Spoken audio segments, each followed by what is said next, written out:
This video explains what yeast is and how it works to create your favorite breads and drinks. Yeast are tiny single-celled fungi. Yeast cells contain the same vital organelles as any eukaryotic cell, and they also have a large vacuole to maintain cellular volume. Yeast reproduce by budding, which is when a small outgrowth on the cell grows into a new, mature yeast cell. Yeast are so tiny that 20 billion yeast cells is equal to just 1 gram of cake yeast. There are actually over 100 different kinds of yeast, but humans use the species Saccharomyces cerevisiae, which essentially means sugar-eating fungus. This type of yeast loves to get energy from any type of sugar. To make this energy, yeast use alcoholic fermentation, which has byproducts of carbon dioxide and ethanol. Humans take advantage of these byproducts when making breads and alcoholic beverages.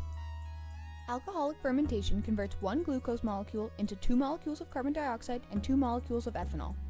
The first step is glycolysis, which converts 1 glucose into 2 pyruvate. Glycolysis occurs in all living cells.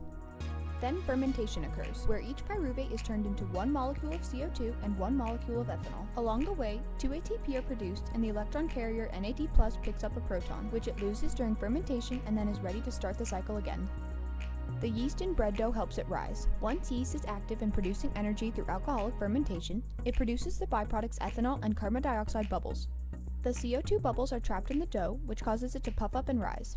The ethanol trapped in the dough contributes to the aroma and flavor of breads made with yeast.